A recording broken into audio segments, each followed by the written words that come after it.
Anthony Orisses is the founder of Rare Cut, making classic pocket squares reinvented to stay up. He joins us to talk about building the company and journey so far. Hi. Ladies, thank you so much for having me. And that was a perfect intro. You couldn't have said it any better. Thank you so much. And thank you for taking out the time to chat with us. My pleasure. So you founded Rare Cut in 2020. What inspired you to start your own pocket square business? Yes. So I say that Rare Cut is my pandemic baby because I founded, or really should say kickstarted, quite literally the company in September of 2020, which is a crazy time to really start an apparel brand when you're in the middle of a pandemic. But I had the idea in my mind for a number of years. And what's really sparked the idea was I just saw guys like myself that would go to formal events and no one had any idea how to fold these things. Groomsmen, I've been a groomsman at weddings countless times, and you're in a room with clueless guys that have no idea how to fold them and how to even get them into place. And one instance in particular really stood out to me. My manager, I also sell medical devices, was getting an award. And he put a lot of time to look good and was kind of getting a little bit nervous because he was about to accept an award. And he asked me how his tie looked, his hair, and he gave me his pocket square. He goes, "Do you know how to prevent this from falling?" I have no idea. And at the time, I had no idea. So I kind of morphed it into a shape. I put it in his pocket. He told me his wife bought it for him, and it was $100, which was interesting flex. And he goes on stage, delivers this incredible speech. And the next day we saw the pictures and videos from the event, and that $100 pocket square was nowhere to be seen. So I joked with him, if you have a $100 pocket square that can't be seen, it's essentially worthless. And we kind of joked about that. And he started saying how difficult they were and how he wasn't going to wear them anymore for that reason.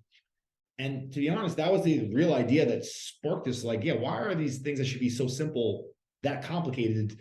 And that was really the first I guess aha moment, or just like indication, like, hey, there's an issue here. Maybe we can make it better. And that's really what sparked the idea. That's really cool. So Rare Cut's pocket squares are built to stay in place. Yes. And retain its shape with some very innovative technology. Can you explain the technology to us? Absolutely. And yes, we actually just got our patent last week. So this is a very exciting time. The patent process is not an easy road, I'll say that, especially in the US. It takes quite some time. I applied for this 5 years ago and just got it a week ago. So it's an incredible journey. It's a long journey. It's incredible if you get the patent. But I'm just glad to finally have it. But yeah, so in the middle of this pocket square is a memory metal. And what that does is no matter how you bend, twist, or fold it, almost like origami, right? It allows you to keep that shape. So no matter how you bend, twist, or fold it, when you put it in your pocket, it stays up. And there's no other pocket square that exists that does this. And now, because of this patent, can do this. That's really cool. So something that I also enjoyed reading on your website was that your designs are inspired by your hometown, Queens, New York. But you also have a few pocket squares that pay homage to Greece as well. So can you tell us about like the creative process and the artistic side behind Rare Cut? For sure. And I'd say I'm very impressed. You ladies definitely did your homework. Yeah. I gotta say, you really did. Yes. So I think when somebody starts a brand, in order for that brand to be authentic, it has to be really a reflection of themselves or what their customer base is looking for. For me as a startup, right, I have to figure we're a startup with bootstrapping. You know, we're getting this company off the ground. It's not like I have investors. It's really just me. It's a solopreneurship.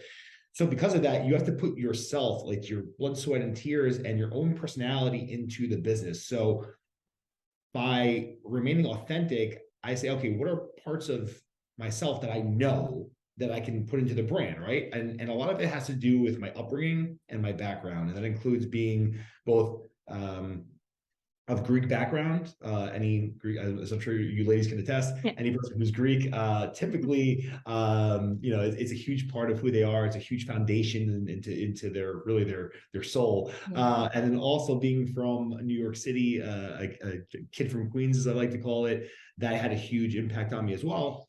So taking those factors in, the Greek aspect, I go, all right, if you're a new business, right, you're getting by with through word of mouth, right? Friends, family, and referrals. A lot of the people in my network are Greek. So I was like, what patterns would Greek people want to see? Greek inspired patterns. So that has a very heavy influence in our designs. And our best selling designs are coincidentally the Greek ones. Oh. So that's a major one too.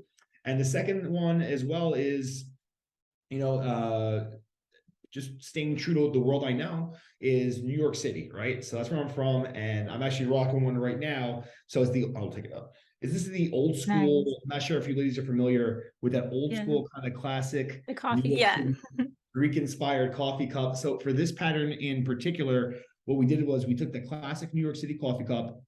This was during the time of the pandemic, in the midst of it, and we featured local businesses. So we had Shop Local, and we shared the stories of local business owners who were struggling through these times. And we asked them, how do you stay up? Because our tagline is it stays up. How do you stay up during these hard times? So what we did was we featured these business owners, they rocked the pocket square and they shared their stories. And we also wanted to put our money where our mouth was. So we donated a portion of the proceeds to the Barstool Fund, whose mission was to directly help serve and help small business owners. So that's really, in addition to the New York City aspect and the Greek aspect, another huge one is wanting to affiliate myself and my company with organizations, charities, and things that really give to a greater cause. Because at the end of the day, it's the contributions and you feeling like you're giving on a higher level that really keep you going in this game of entrepreneurship. So Anthony, Rarecut launched on Kickstarter in fall 2020 and was fully funded under an hour. What went through your mind when that happened? Well, the first thing I'm gonna say is, again, incredible research. Thank you. They start running back everything in my company's history. I'm like, oh yeah, all this happened. So yes, that was a dream come true. That was really one of the coolest days of my entire life. And how that happened was it took a lot of giving people kind of a sneak peek and a preview into my world. So for many years, as I was developing Rare Cut before we actually launched, I would share on my Instagram stories like, hey guys, I'm putting together a company and here's the behind the scenes of trying to figure out what fabrics work or what it looks like behind the scenes in a factory, things that people don't normally see, hear, or experience on a regular basis. Now they got an insight into my world and the world of Rare Cut. When you are invested into an individual or kind of get a sneak peek behind the curtain, if you will, on a company, you feel more invested into that company. Yeah. It's almost like if you saw a band, let's just say, I'll give a band that I happen to love. Let's just say you saw the Black Keys and they were on a small studio, a small stage, and you were one of the few people there. And now they're headlining tours. Well, because I was there from the beginning of the ride, I feel very invested in that company. So I wanted to have that kind of same outlook with my earliest adopters, my earliest fans, was say, hey, come along with me for this journey. And I got to say, through that, every time I saw people for years before I launched, how's your cut? How things going? And that's because they truly felt that they were a part of something. So I'd love to say that was like, hey, that happened. Actually, I wouldn't love to say it was overnight because that's half the fun of it. But the truth of the matter is that process of just giving people insight just added to this one moment in time where I came together and I asked everyone like, hey, we're launching tomorrow. If you could be there, it'd mean the world. And if you could support in any way possible, it really mean a lot. And people showed up and they showed up right away and they showed up in droves. And it was very, it was a touching experience. It was humbling. It felt freaking fantastic. I mean, there's no way around it, but it was really one of the coolest moments of my entire life. And wouldn't have been possible without, just people, friends and family. And, we never forget that. That's our core base. That's incredible. And like we mentioned, your company is fairly new and it's already been featured in Forbes, which is incredible and such a great accomplishment. And I just love how you talk about your business with such passion as well. But where did you get this entrepreneurial spirit from? Oh, great question. Okay. So I've always kind of had, since I was a little kid, I always had the quote unquote the hustle in me. I always just wanted to, I saw my dad, he had a real estate business, and I grew up after school going to that business. So subconsciously, I'm picking up things that I didn't even realize at the time, like how to speak to a customer and how to I saw meetings taking place, how to interact with employees, and I didn't know that was grooming me, and it was. So I guess the first story that I could think of, and back in the day with the Greek school, we had our chocolates that we'd sell. I would sell the most in the class and all that stuff. But one instance in particular kind of set me up for knowing that entrepreneurship was my path. There was a movie back in the day maybe before your time, but when I was in fourth grade, there was a movie called Clueless. And in the movie Clueless, the main character, who was played by Claire Danes, had a pen that was fuzzy and it had a feather at the end. My friend's mom was very crafty, and she made a box or several boxes of these different colors, and they were really beautiful. And she asked my friend, Nick, would you like to sell these at school? You can sell them for $3 a piece. And for everyone you sell, you keep $1. And my friend Nick said, absolutely not. I want nothing to do with those. He had no interest. And I was there and I said, can I do it? Oh, sure. If you want to, go ahead. It was a school of it's a small school. It was a Greek school. So it was like, I don't know, 400, maybe like 500 kids.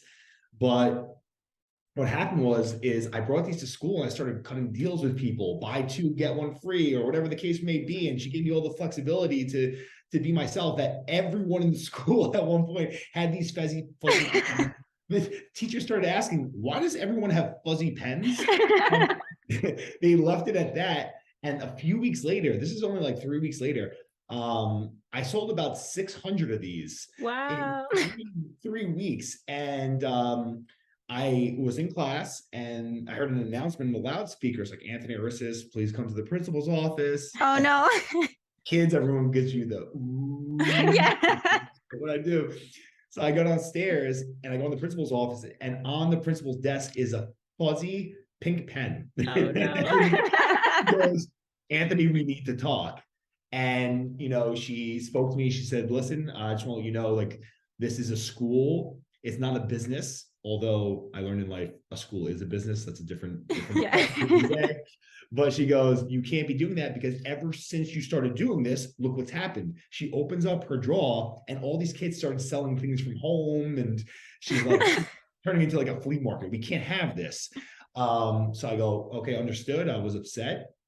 And as I was about to get out of there, she goes, but she's like, before you get out of here, I just want you to know that you should be very proud of yourself, because I heard everyone in the school has one. And just so you know, I'm keeping this one, and this is going to be my pen moving forward. Oh, nice. So it was a really cool kind of touching moment for me. And I guess my first real entrepreneurial journey. And you kind of get that sensation of like, ooh, I want to replicate this. I want to do this more. So I guess that's when I knew is when I had that little pen business for 3 weeks. Oh, I love that story. It's funny. So what piece of advice would you give to someone who is just starting out on their entrepreneurial journey? Yeah, for sure. So I've been to, I love going to these networking events, seminars, all that stuff. And sometimes you really pick up some great advice, and sometimes some not so great advice.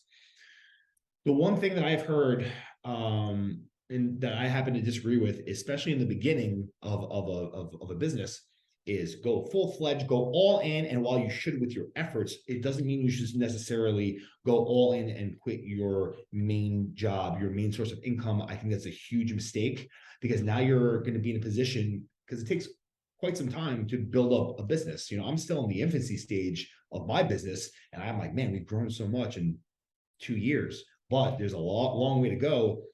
And entrepreneurship is tough, because you don't really know what you're doing. I've watched every Shark Tank episode. I've read the books. I listen to podcasts. It's helped prepare me, but nothing prepares you for entrepreneurship like actually doing entrepreneurship. And there will be a lot of tough times. And that's to be expected. You just got to roll with it and have fun with it and learn from it. But it can be very expensive. And what happens is if it's your only source of income and your only job, you could get discouraged early by not having the sales and quit. And that's the last thing I want anyone to do is quit on their dreams because the money wasn't flowing in. The money will come. Airbnb wasn't profitable for 8 years, like it's $0. And now it's, multi-billion dollar institution or corporation rather. So I do think a lot of entrepreneurs are misguided in saying like, hey, quit your job, do it full. Do both for as long as you can. And then when you can quit that full-time job, so to speak, and do your passion project full-time, that's a good day. And you'll know that you're ready. And it will discourage you from quitting sooner because, again, running a business is expensive and people lose track of that and lose sight of that. So that's my biggest piece of advice. That's great advice. And Anthony, we can't wait to see how Rare Cut grows over the years. Thank you so much for taking out the time to chat with us. This was such a pleasure. And again, thank you ladies for asking great questions and the preparation you guys did is second to none. So thank you. It's very much appreciated. Well, thank you very much. And be sure to head over to rarecut.com to get your own pocket square.